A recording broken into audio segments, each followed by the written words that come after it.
Here we go. All right, we are live. Yay for today. And this is our Game On interview series where each month I interview some really amazingly fabulous people about how they incorporate game and play into their world. And today is going to be a really exciting interview because it's an area that a lot of people don't actually think of game or play. I'm really excited to welcome today Frances Bryant. Did I say it right?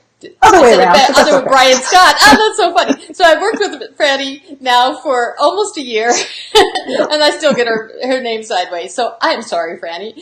We have been having a really amazing time to work together. And so let me tell you a little bit about Franny. She is an artist and a creative grief and life transitions coach.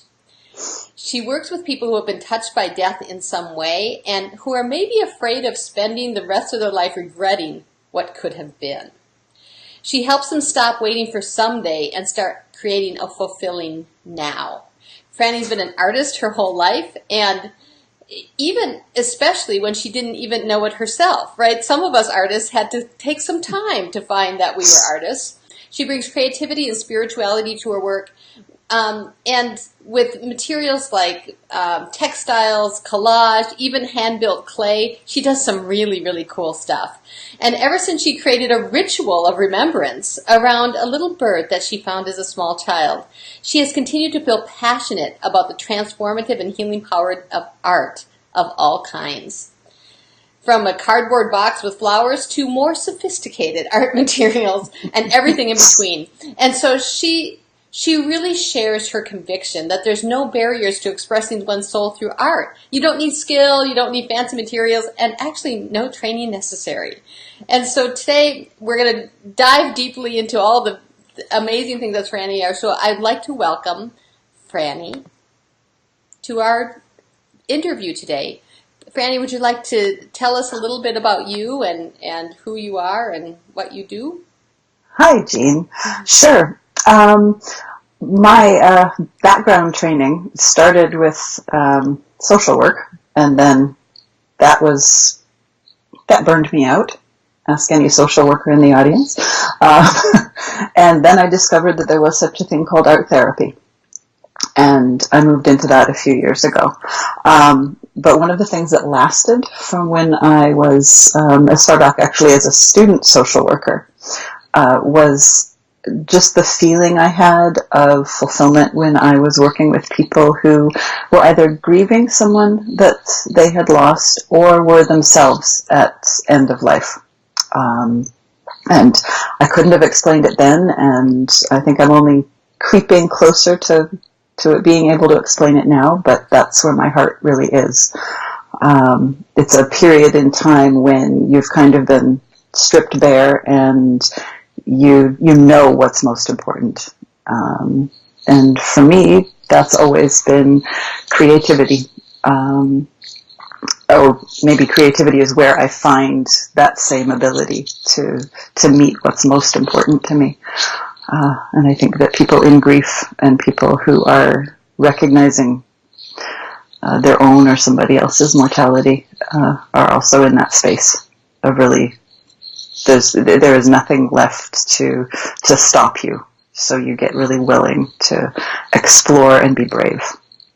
And play, oddly enough.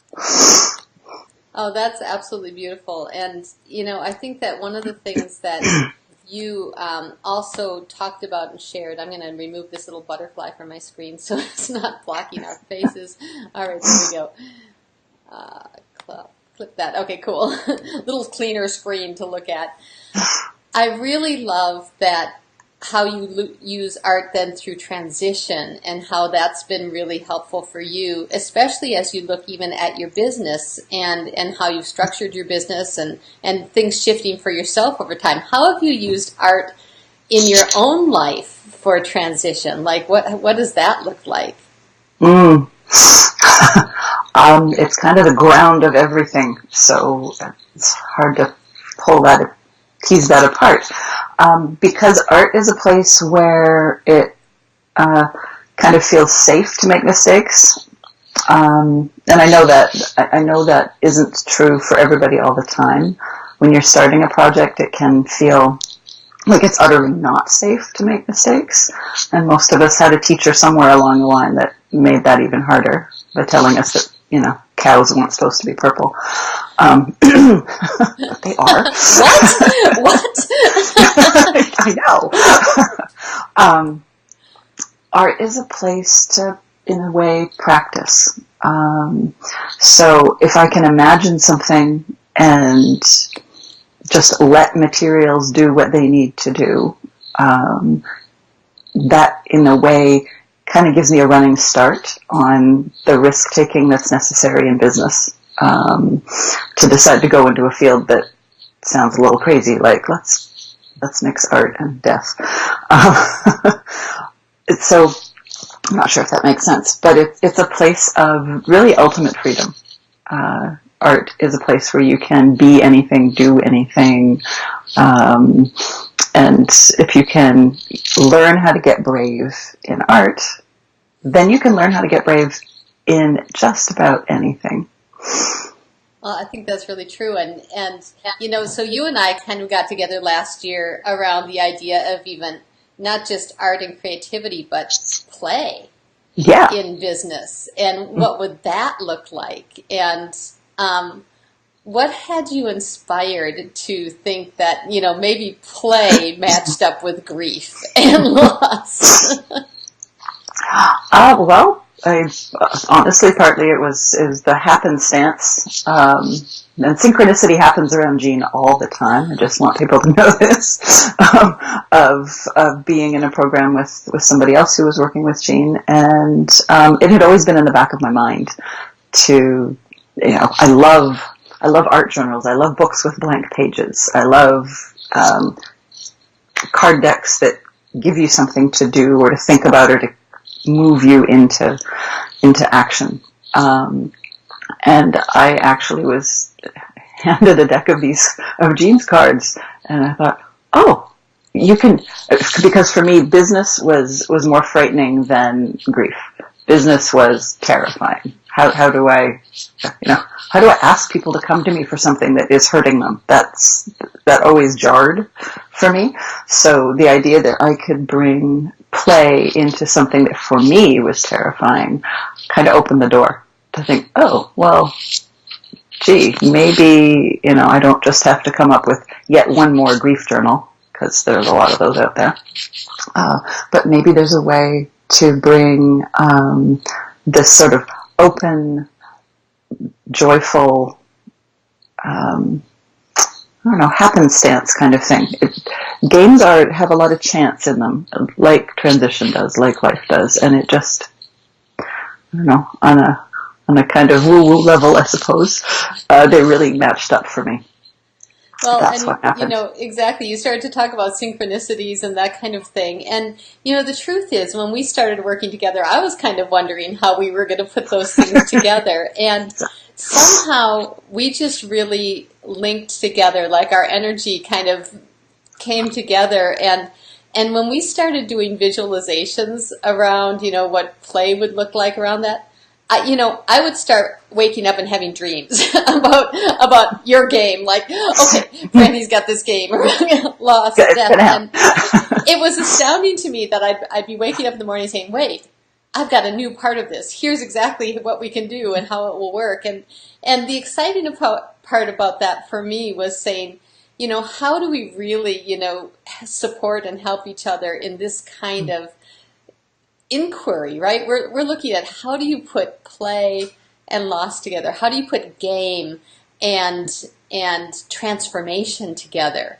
How do you make those things happen? And as we've worked together over the last 6 months or so, you've kind of found your own way in that, in how you then will even ask people, find those people, maybe even online, or the people that you work with through art and loss and that kind of thing. So what does that look like now for you? Like what has opened up?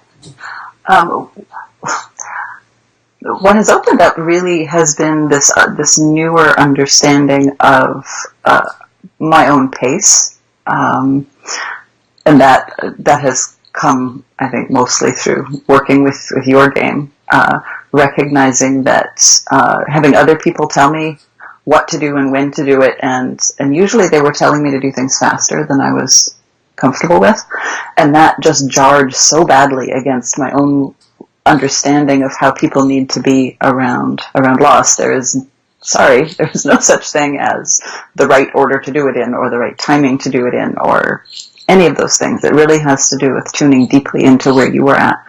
And what has happened for me is that I've come to realize where I'm at is in a kind of a beautiful soul pace of developing this. It no longer feels like pie in the sky. It's going to happen. And it doesn't have to happen at some kind of breakneck, get it done and make it look slick pace. It will look beautiful, and maybe even a little slick when it's done, because I want it to. That will be the artist in me.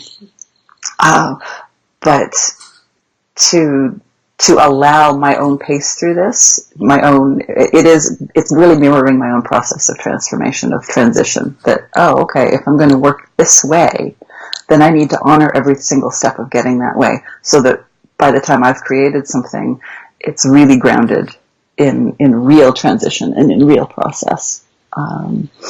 Really grounded in letting go of one particular way of being and moving into another.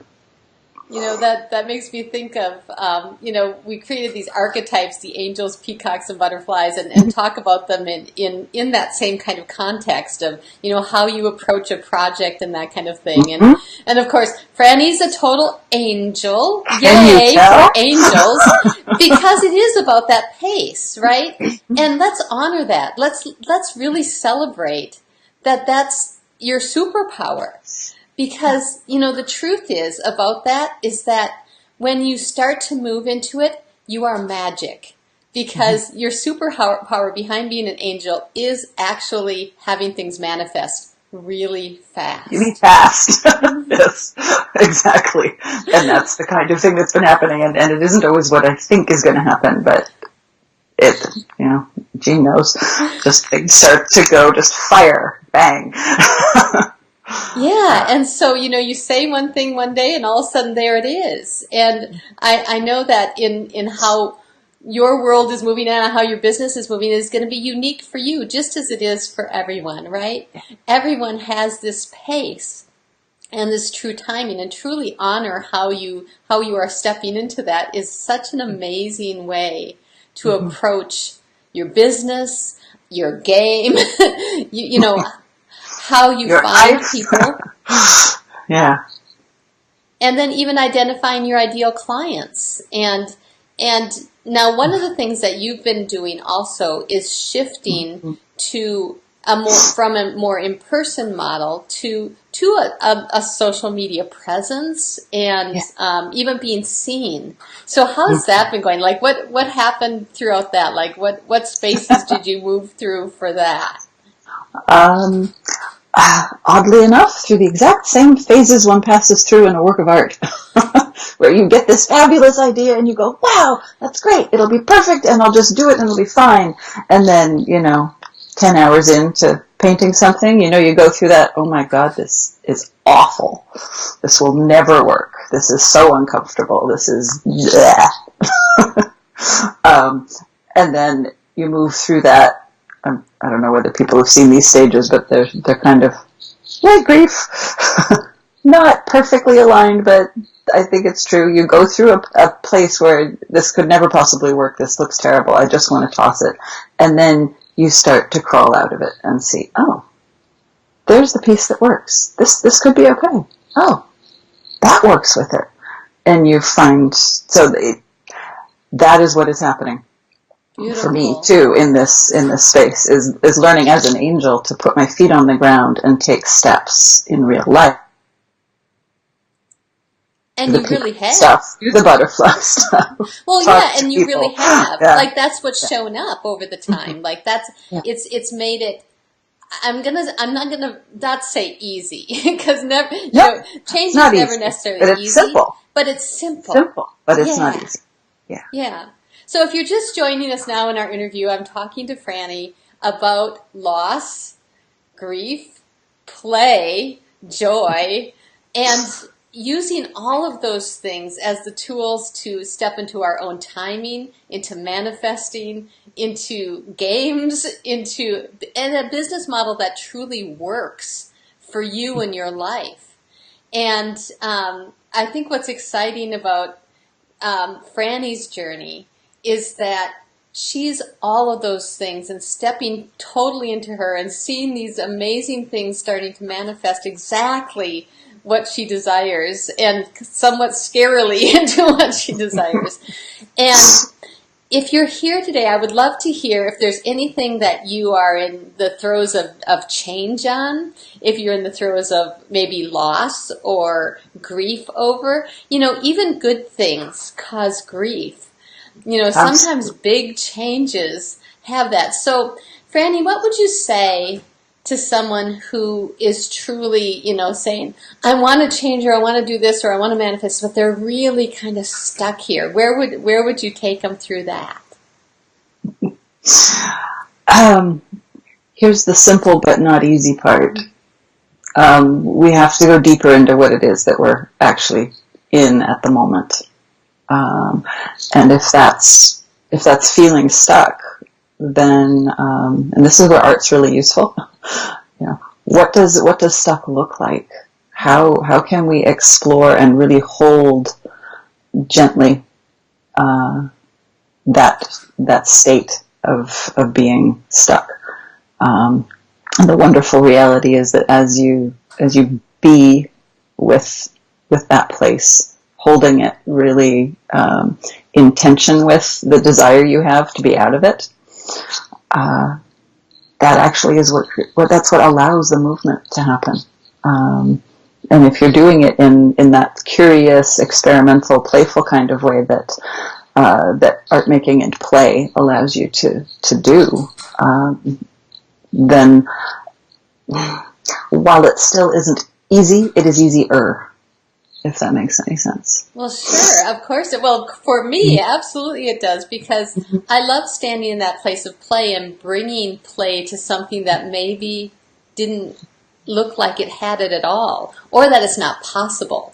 And I think that we see that in a lot in business, especially stepping into spaces of marketing or being visible and seen and everything, that it looks like it's going to be really, really hard. And yet, when we add play to it, then it makes it really interesting. So we started to, before we got on air, we started to have this interesting conversation is, can you have like fear and joy, or loss and fun, or, these seemingly opposite things in the same place at the same time? Yeah. And the answer is, of course we can. I think that's what our minds and bodies were invented to do, except that we just so desperately don't want to. We so want to split them apart and say, this is the bad thing, I want to throw it away. This is the good thing, I'm going to hang on to it. And I think most of us know, at least after a certain age, or even if we're young, if we've been through suffering of a certain type, we recognize that the grasping onto something and the hanging on to the thing that we think is the good half actually squeezes the life out of it.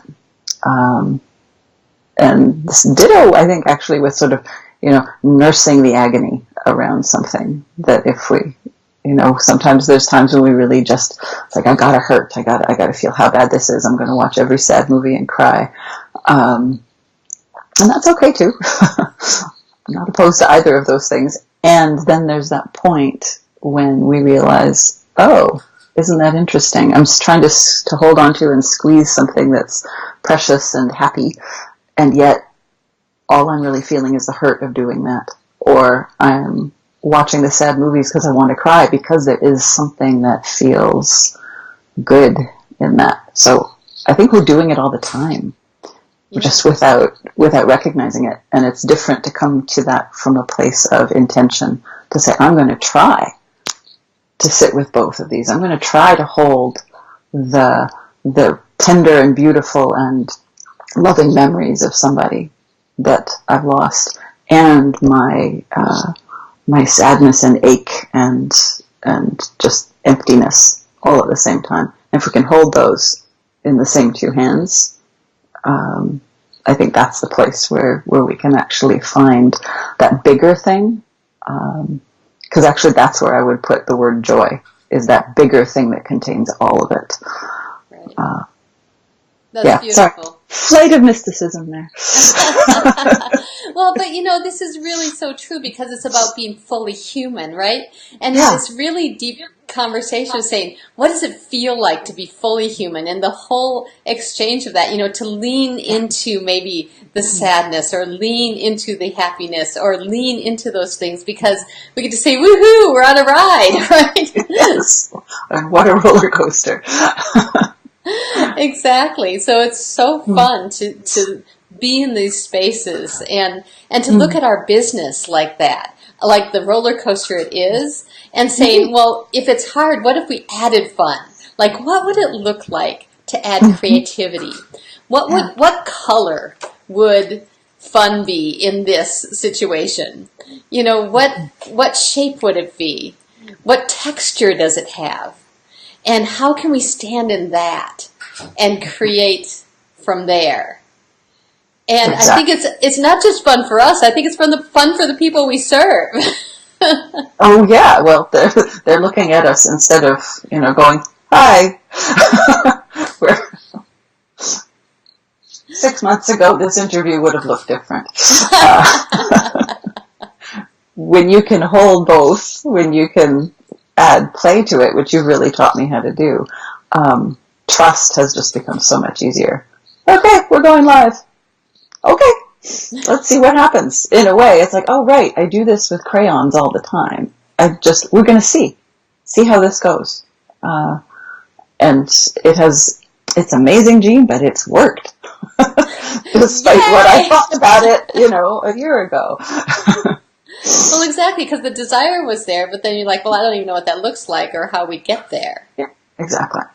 So there's a few places that people can find you, right? I know you have a website, but you also have a really cool Facebook group. Do you want to share that with the people listening of the kind of... Yeah, the Facebook group is called Creative Path Through... Oh boy, what's it called? Creative Path Through Grief and Loss. Start typing Creative Path and you'll find it. Oh, or go to it from my Facebook page, which is Open Hearth Studio. And that group is a group for people who are wanting to use their creativity and engage with art as a way to move themselves through any transition, loss, or pain. Basically, it's a closed group, so it's not just hop in and you never know who's going to be there. If you want to join, I ask you just a couple of questions, and that way it's meant to be a safe, nurturing space for everybody who's there. And we share what's going on and share what that looks like, sometimes through our art or what it feels like. And by the way, art is anything. You can share your playlist off your iPod.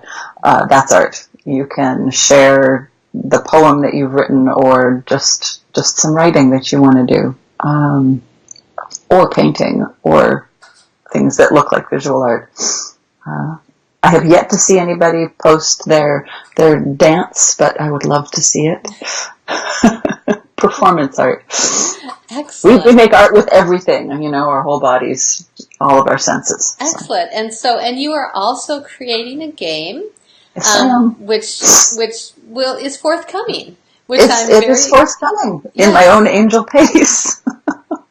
Beautiful. And so I'm excited. So of course I will share that information when you have your game available. Can people play that with you now if they talk with you, like one-on-one? If they talk with me, they can play certain aspects of it that have been developed, yes. Well, cool. So I like that as well. So are they able to find you on your website then? Is that openheartstudio.com? Yeah, okay. And just remember that hearth is like the fireplace, hearth, not heart like surgery. openhearthstudio.com. Yeah. Beautiful. Can push the contact button there, or send me a message if you just want to do it off of the Facebook group or Facebook page, Open Hearth Studio Facebook page. I'll answer messages that way too. Excellent. Well, I'm so excited for people to experience you and to work with you and with those all the amazing tools you have in art, play, game, and experimenting in all of this. And so thank you so much. It's been a thrill working with you and working on your game development and also just the spaces of business. And this has been a really great journey. So thank you so much for the opportunity for that. And I'm excited to hear what comes next for you. And I know our viewers are as well. I will let you know. Beautiful. So with that being said, I would like to wrap up today by just sharing that this week I am hosting a free virtual training on lucrative business models for coaching around games. And it's a really cool, I'm not going to say webinar because it's a training where we're going to walk through what it looks like to create a game from a center of the heart basis. And so we've created a whole new model that's very lucrative and scalable. So I would love for you to pop on and you can find the link. I'll post it here below as well, so you can find the link to that event. Thank you so much for joining us. Franny, thank you for coming on today. And I so look forward to seeing all of you in our next interview. Thank you.